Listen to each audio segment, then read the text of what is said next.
Doing it, you guys doing good? Yeah, all right.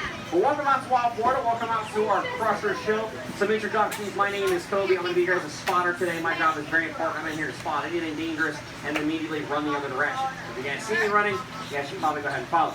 So, other gentlemen, this is Christian. Everybody say hi, Christian. Hi, Christian. He's going to be the one actually working with Crusher today, so just kind of preemptively, just everybody say bye, Christian. Bye, Christian. He'll be fine. So this is Crusher. He is the star of our show today. He is the longest alligator in the entire park. He's roughly about 13.5 feet long and approximately about 1,000 pounds. He's a very, very large, very confident alligator. Now, this guy here, he was not born in captivity. He was actually born down in South Florida near Okeechobee. And he was found on a cattle ranch down there, taking calves every couple of weeks, over a couple of years, and he got very big very quickly. Now, once that cattle rancher actually caught Crusher red-handed and saw what was happening, he called the state trapper, and he came out and trapped this alligator. But being such a big and impressive animal, and being an alligator, that is what they're going to do, he actually had him sent off to a breeding facility where he was a stud there for a couple of years instead of having him put down. Now, I opened up the park, and one of some of the biggest and best alligators around. We heard about Crusher here, and when it came time to do a new show, because he was out here in our main pond, he was one of the best jumpers and one of the best conditioned alligators we had. So naturally, we built this nice little bachelor pad you guys see in front of you, and to get him in here, all we had to do was actually open up a back gate right over here behind us. All we did was call him in by his name. He was able to walk in on his own free will. We didn't have to rope him, tape him, sedate him, or do anything really stressful or anything like that. And how we're able to do that is pretty cool. Through the Wild Florida Gator call mostly, it sounds like this. You guys want to try that? Yeah, try it. All right, you guys sound pretty silly, but you guys are doing good.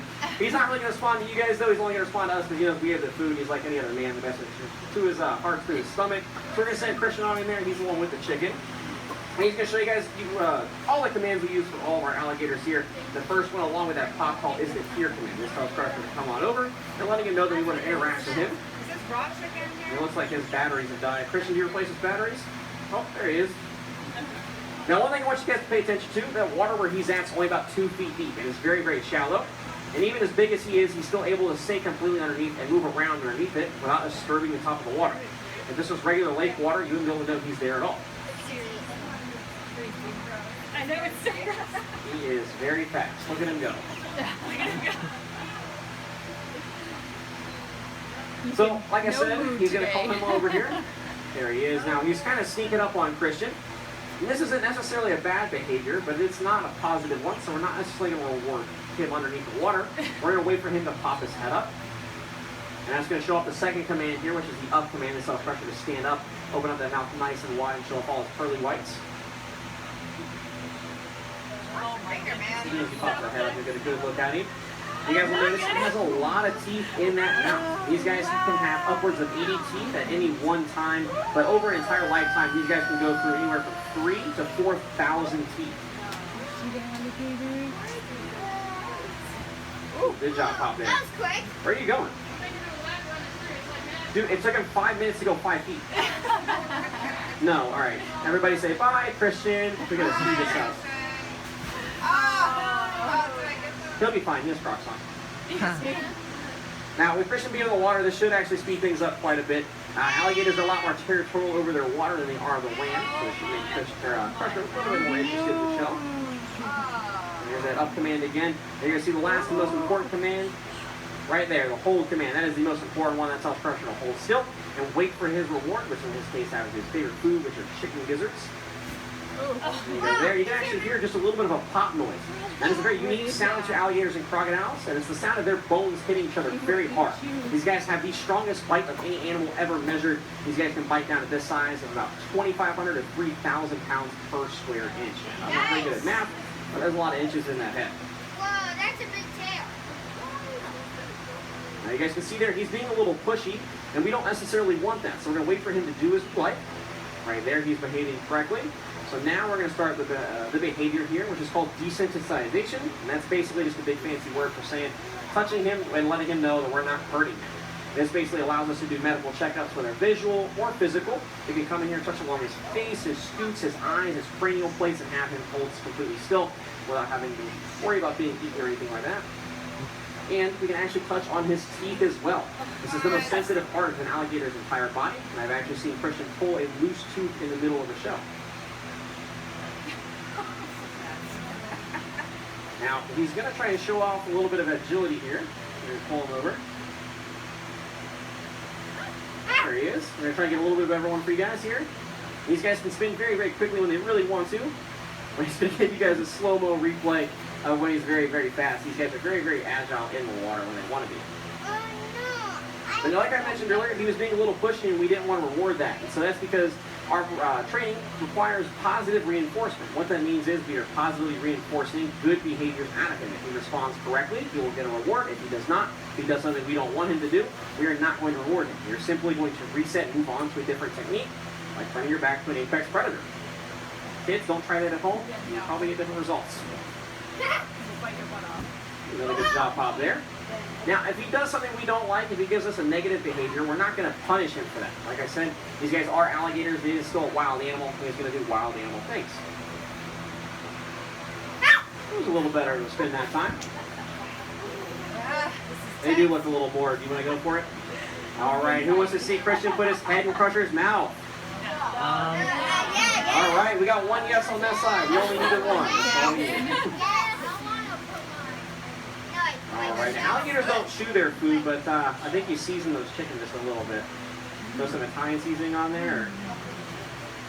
Now he's going to call Crusher over. He's going to have him stand up nice and tall, open that mouth nice and wide. Crusher's got a bit of a big head, so we'll see how this goes today. All right, here we go. Ready, 1, 2, 3. No, we're just messing with you guys.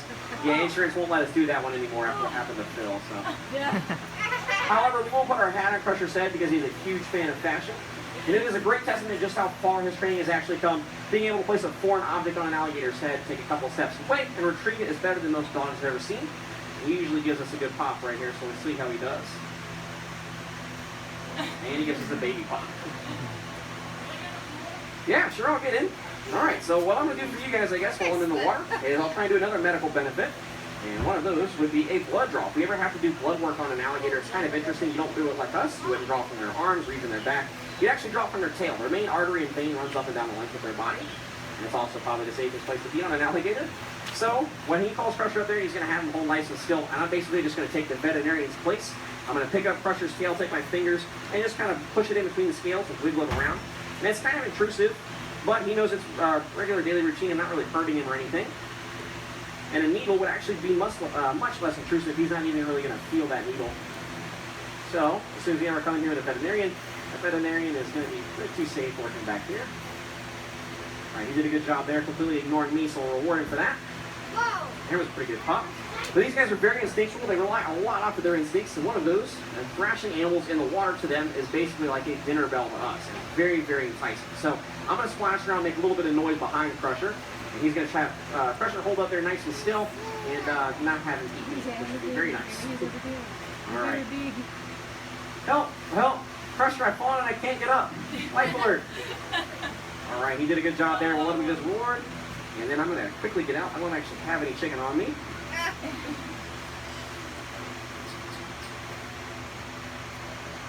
All right, now we're going to see if we can get a real spin this time. See how he does. Gotta finish waiting for him to chew his food.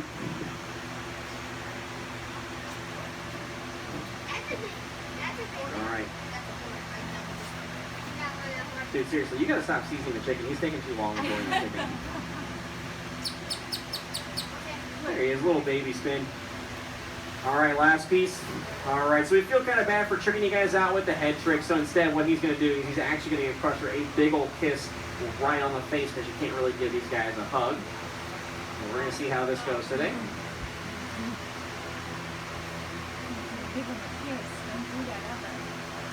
That looks like a statue. Yeah. That is adorable. All right, let's give it up for Christian and Crusher. They did a great job working side by side. And before you guys take off, I do want to talk about one last thing, and it does have to do with getting away from an alligator. So, if an alligator starts chasing you, what do you guys think you should do? Run. Yeah, it's not rocket science. Just run. I've always heard run zigzags. That's what I always heard growing up. We do want to tell you that's not really true. These guys attack very fast, left or right. They also have great peripheral vision. So if you're trying to get away from an alligator, just run nice and straight as fast as you can. These guys are pretty slow. But for whatever reason, if you can't outrun an alligator, just strip the guy next to you and walk away. Sorry, Christian. Well, I hope you guys enjoy the show. We hope to see you guys at our next show. It's going to be 11:30, just down the main pathway, all the way down on the left-hand side. Hi, everybody.